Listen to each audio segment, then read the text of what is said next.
The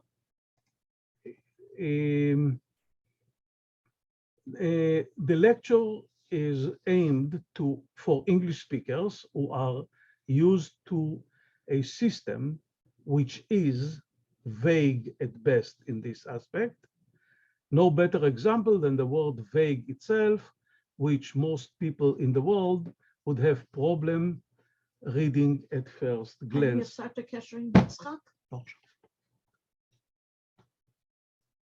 So should I call him or No. not? Okay, that's all I wanted to know. I wanted to help you. Oh, no, you're okay. But now you're not. Look at the word vague. Dev, you might have the ability as host to mute everybody. I don't What? know. As host, you may have the ability to mute everybody. I am not sure. Can you say it? I did not understand what you tell me. Host has the ability, I think, to mute everybody else. Okay, you'll have to tell me after this presentation for the next one.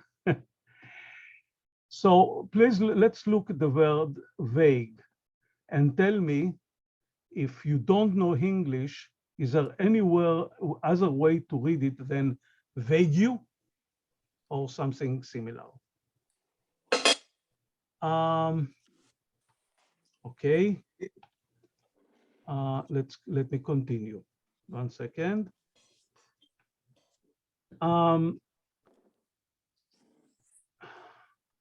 By and large, one mistake that, and this is a main point, my main point. One mistake that we all tend to do when we start to learn a new language is to try to understand it via the lenses of our own language and the tools that are available to us in our language. The effect in times is almost comical, especially when the languages are very different. Again, I'll go to my second example, and I'll show you what I mean. I have a lot of American friends who swear that these two words, whole and whole, are somehow different than each other. Somehow. Different. In pronunciation. I do not hear the difference, just cannot hear it. On the other hand, many of you know Hebrew well enough to read these two words. I promise you guys that there is a difference in the pronunciation. Malach versus malach. Many of my American friends swear that there is no difference.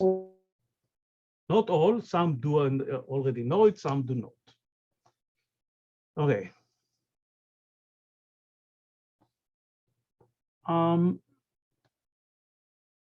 English, okay, in fact, okay, English uses one of the least accurate and least precise writing system on the planet.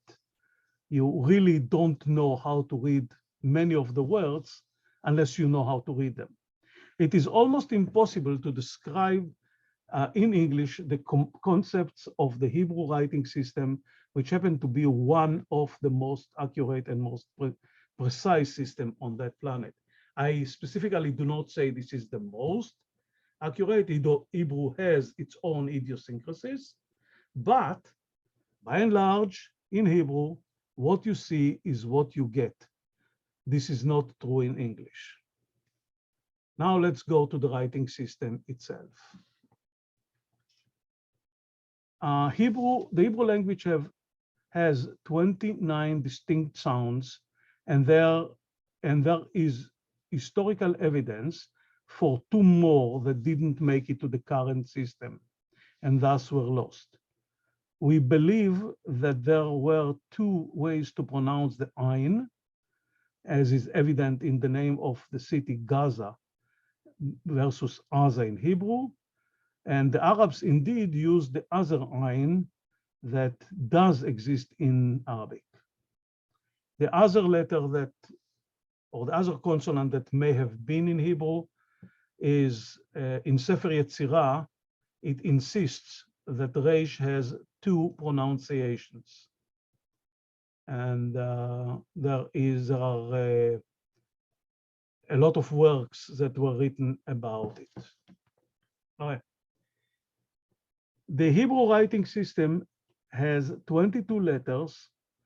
5 of them, Kaf, Mem, Nun, Pei, and Tzadi, have secondary glyphs used in the end of the word, but have the same sound as the primary glyph. I'll show you the Hebrew letters.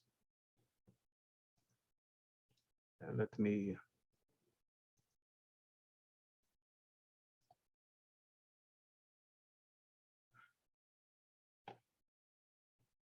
Okay. These are the Hebrew letters.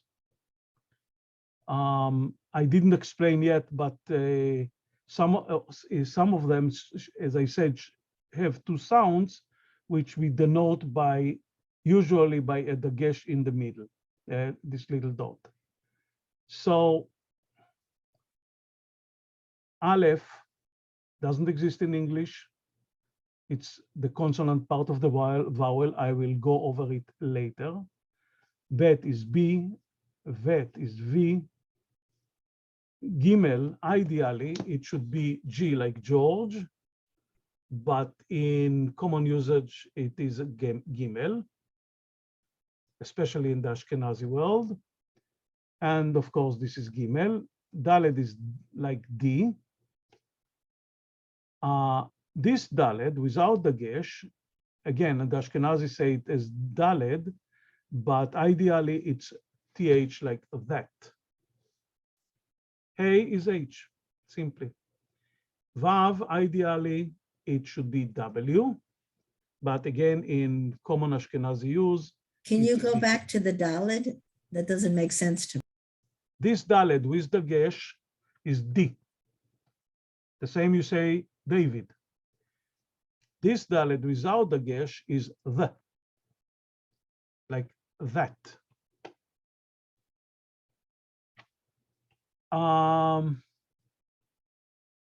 This is Zayin, like Z. This letter does not, this Het does not exist in English. It's a strong H. This letter, again, the Tet does not exist in English. It's a strong T. Y is like Yud. You see here we have the two forms, in the middle of the word and in the end of the word. It's K. This letter, which is without the dagesh, doesn't exist in English. It's soft K, like Ch. It's different than Het. I want you to hear that. Het, Chaf. They are different. I know that you, some of you cannot hear the difference, but it is there. Lamed is like L, Mem is M, Nun is N, S is Samech, Ein, again, does not exist in English, and basically it needs demonstration. Ein. P, F, Tzadi is TS, it doesn't exist in English. Kof. Kof is an interesting letter, but the Yemenites know how to pronounce it. It's, let me say the word Kadosh. It's something between Kof, Kaf, and Gimel. Kof. Reish, like R. Shin, you see here we don't have a dagesh. We have a dot in the middle to say that this is like SH, or a dot in the left that say to us that this is the Shin. Again, it's not S and it's not SH, it's Shin, Sdera. And the last letters, Taf, is T, simple T, and this should be TH like thorough, but the Ashkenazim say it like S.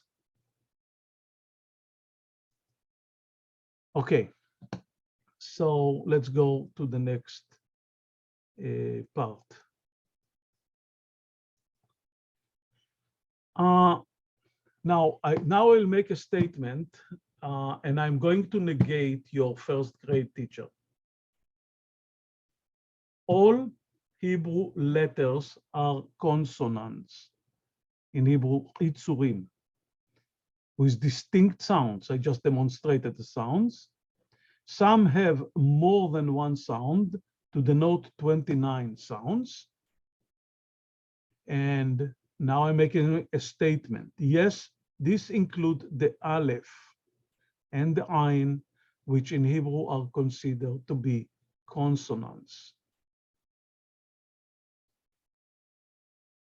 Now, each consonant in Hebrew has a one way to write it, and this one way has one sound. This is in stark, 1 second, I have to admit somebody.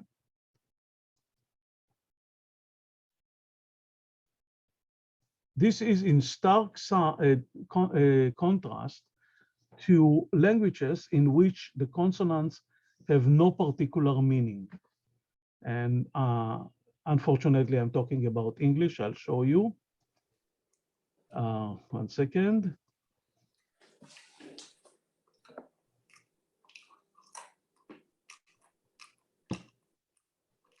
We see here the word cat and the word scent, the word gun and the word George. There is no sign in the world that tells us that one should be read that way and the other should be read the other way. Just if we don't know, then we don't know. Oh, sorry. Okay.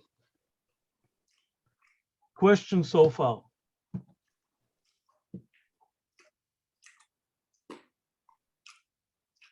Does anybody have a question?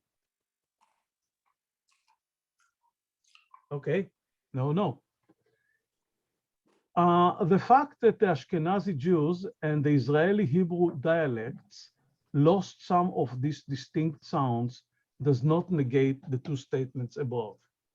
We are talking about dialects that lost some sounds. We don't talk about the language which still have the sounds loud and clear. Now, the next part of, since there are no questions, everybody know the letters, let me go to the Nikud. My internet connection's there, that was just giving Ze'ev had a question. Yeah, please, ask the question. What is the second version of Elish? We don't know. We don't know. The Sefer Yetzirah claims that there is, insists on that there is. There are some opinions. The most sound one I read lately by Professor Libes. Everybody, by the way, all the materials that I prepared, I will send to everybody who send me their email and ask for it. So I mentioned that article by Professor Libes. It's in Hebrew though. It's okay. Now, before I go to the vowels, I go to one more statement. There is no Hebrew letter that is silent in its primary use. That include Aleph and Ayin, I said so. Some have a secondary silent use as vocalization helper, or imot kriya in Hebrew, and these are the Aleph, Hey, Vav, and Yud. Okay, now vowels. There are no vowels in Hebrew, the same sense that as in English, or all European languages. Instead, there are vocalization marks and some other diacritical symbol that have other effects on the consonant letter, to which they are applied. Those are not part of the alphabet per se.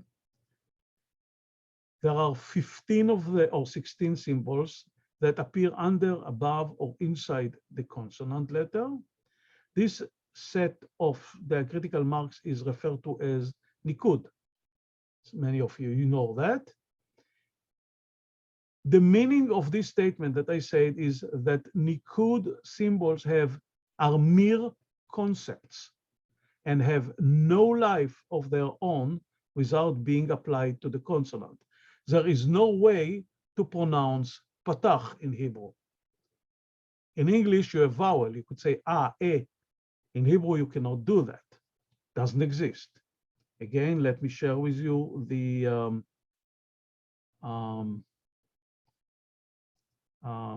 example.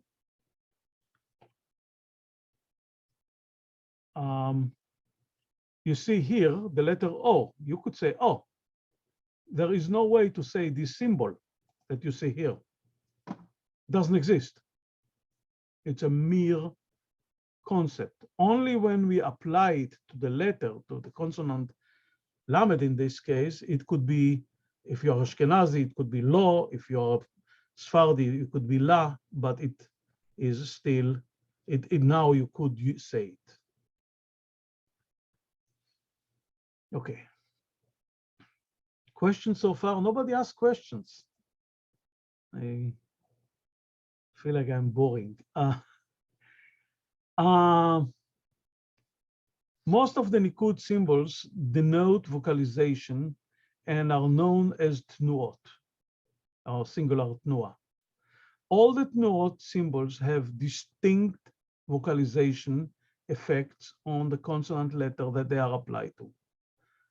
Again, this is in stark contrast to languages, especially English, in which the vowels have no particular meaning. And the example, again, let me go to the example.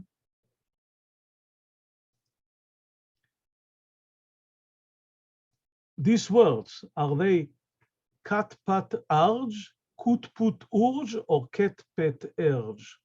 Can somebody resolve to me this mystery? You see one vowel that has 3 different meanings, and there is no way in the world to tell which one to use. And my pet peeve. Let me ask, Yitzhak. Yitzhak, could you unmute yourself? Sure. Could you read this word? Englewood, Okay, let's assume you don't know English. Englewood, Englewood, yeah. So this is, as here, the meaning is 3 different meaning. Here, there is no meaning at all. it means wood, it means a forest for the angels. That's because I know German. I know that, but no normal person outside of the English-speaking world would read it differently than Englewood. Oh, this is my pet peeve. I love this word. Okay, let's continue.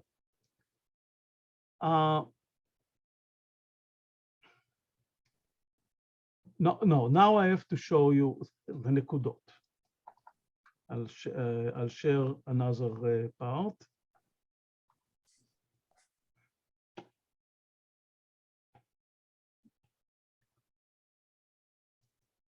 This is an attempt that I did several years ago to put the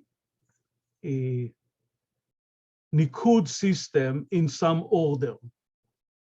I'm not the first one who put it that way. I learned it from other people. We have, I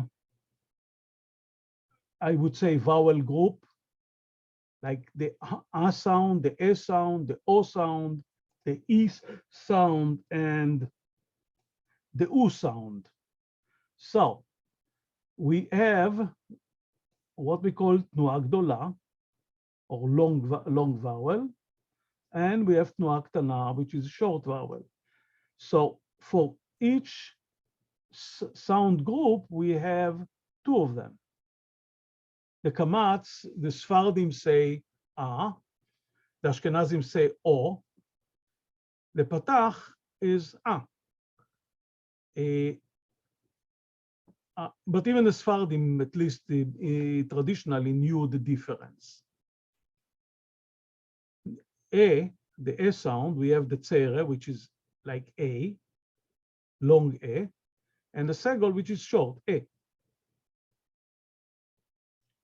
By the way, I'll talk about it in a minute. The Israeli corrupted the pronunciation, lost a lot of the distinctions.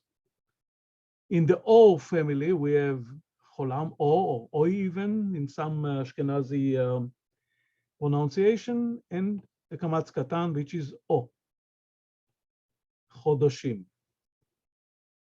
In the E, we have the Chirik Malay. Notice that here we need an M Kriya. We have the Yud to tell us that this is Chirik Malay. Chirik Chaser doesn't have that. It just have the dot under the word, the letter. And as I say here, it's here actually, there is no real distinction between these two in pronunciation. Probably there was, now there isn't. Now the U sound, we have the shuruk, which is vav with M kriya, vav with something that looks like the gesh, but it is the diacritical mark of U. And we have the kubutz, which is these three strange three dots underneath it in the diagonal way, kubutz. Again, I don't know about any difference in pronunciation.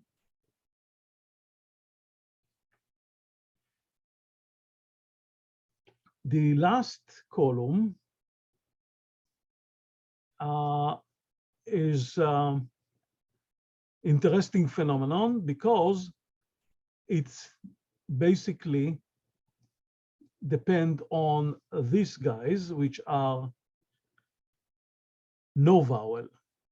No vowel is what we call in Hebrew shva.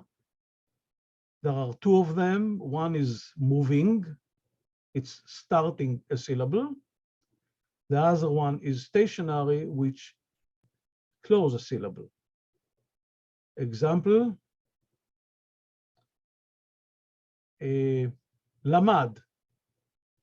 No, lamad is not shva. I'm sorry, I need the shva. My name, Ze'ev. There is a shva na in the beginning under the zayin. Then we have a tzeire. And then we have a bet with shva nach underneath it. But since it's the last letter of the word, we don't write it. There is no visual difference between the two of them. I'm sorry, I don't understand what you just said. Which word didn't you understand? Shvana starts a syllable. Shvanach ends a syllable. For example, the word or in English, the R has no vowel. Am I correct? You asked a question. Yeah, I'm talking with you. Or. Oh, the vowels before the R, not after. Yeah, so. R itself is not moving. As if it had no vowel attached to it. No, that's no vowel under the R. No. Yeah. On the other hand, It's on the O. Right. if we say double, no, that's not a good example. Let me leave English. I'm going back to my name. Ze'ev. It starts with a shva, which is a moving shva, because it starts a syllable. Then we have the aleph, which is tzireh, and then we have a bet, again, the vet without a tnua. That's a shvanach. Shvanach in the end of the word, we usually don't write. It's implied. I don't know what it would just say. I'll show you the word tnua. Do you see the word tnua? Yeah. The first shva start a syllable, tnu. Two. Okay. This is shvana. I'll see if we have a, we don't have here an example. Maybe I wrote an example in my other examples, but 1 second. I should have anticipated this question.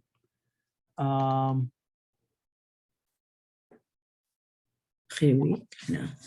Here, you see this? Where? You know what I'm saying? See what? The letter that I'm sorry, I did not, I have to share it. I'm sorry. Share. You see this, this syllable? Yeah, dear, Yeah. Dear. Okay. which means this is a shva that ends, Oh, the syllable. Okay. Got it. okay. But if there was no aleph there, what would it be? Yadir versus yadir. It's the same thing. No, it's not the same. Ya'adir. Yeah, dear versus yadir. Ya'ad. How do you say that? Yeah, dear. Yadir. Okay. Yeah, dear. I'm sorry, aleph is a consonant in Hebrew. I understand. It's a legitimate example. Okay, so when we have to have a shva na, 1 second, I have to share something else. When we have to have a shva na under one of the guttural letters, aleph, hey, chet, ain, and perhaps reish, we have a problem. It's hard to pronounce. We could pronounce shvanach. I just demonstrated it, but it's hard to do shvanach. So instead of the shva, we have chataf patach or chataf segol or chataf kamatz, which means that the shva becomes a patach, but very short one, a segol, but very short one, or a kamatz, very short one. I'm leaving the other diacritical marks for now, because I don't have too much time. And let me continue with my the next couple of points. So in Hebrew, the nikud have one and only one meaning. Every 1 point has only one meaning. And the fact that different Hebrew dialects perform this note in different ways, or that the Israeli Hebrew dialect lost many of those distinctions, does not negate the statement above. Now let me explain to you your concept, the vowel. The vowel is an ambiguous concept. It is part a consonant, part a vocalization. In Hebrew terms, it has aleph with with some vocalization. A, E. We could think about the vowels in English as amalgam of this aleph and some nikud. The fact that in Hebrew they are separate allow us to do something that English cannot, to the life of it, do. I'll show you.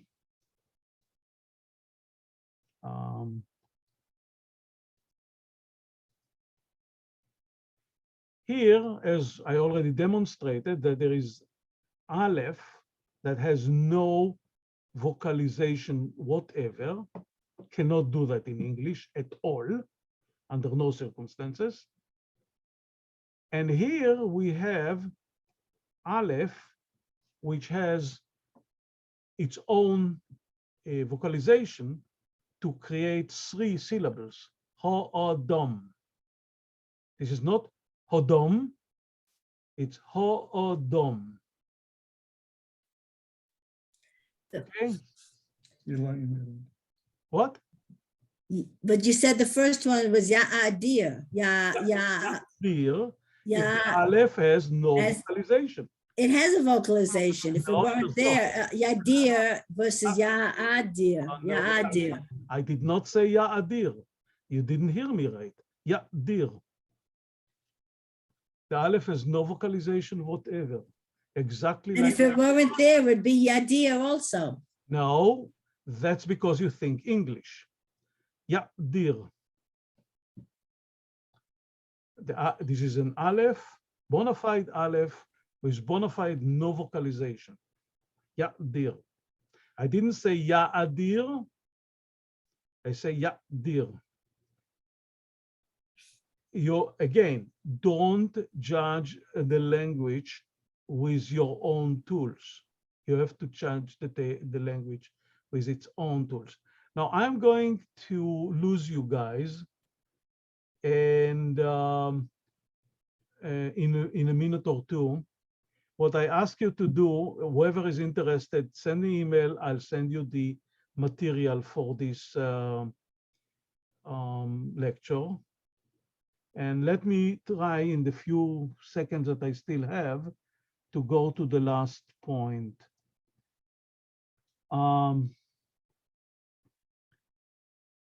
There is one more piece to the Hebrew writing system, which is the cantillation marks. Te'amim. They are there, but they are not in wide use. They are not widely used because they're used basically in the scripture. Therefore, I'm not going to go too much about them, but I'll explain a couple of things. Let me see. Let's go to the example again.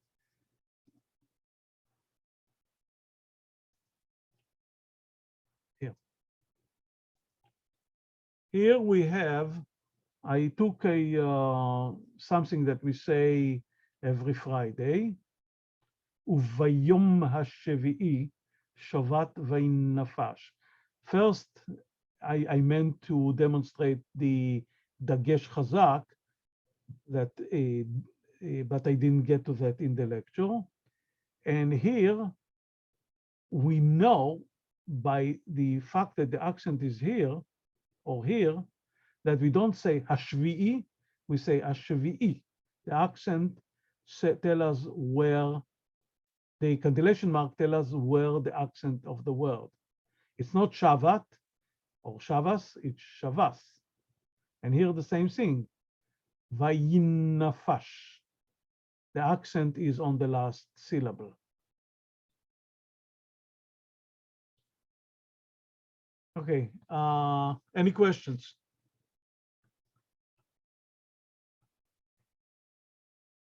No questions.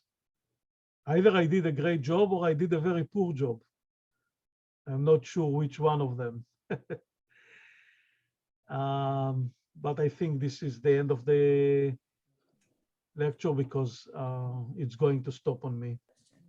Okay, Zev, are you going to give us another one and tell us about the Nikud on the Yud? And then Nikud on the Yud, the Dagesh. Yeah, the Dagesh. I could continue, repeat part of it and continue next week as well. Okay, If there is a demand. This is my regular shiur that I give to whoever comes on Monday. Monday is 8:30. I was trying to squeeze probably too much, but yep, no problem. I will continue, repeat and continue next week. Thank you. Again, thank you. whoever send me email, I will send them all the material. Thank you, Zev. Thank you for coming. Thank you. Thank you, Zev. You're welcome. Thank you, Zev. Vote. Bye. Okay, I'm leaving. That's what that was. Hold on.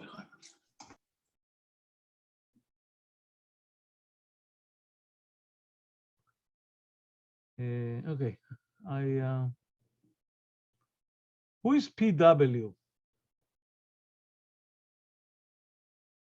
It's Penny Wechter. Okay. Okay. Now I know. Yeah, now you take care. Thank you very much. Thank you. Laila Tov. Laila Tov.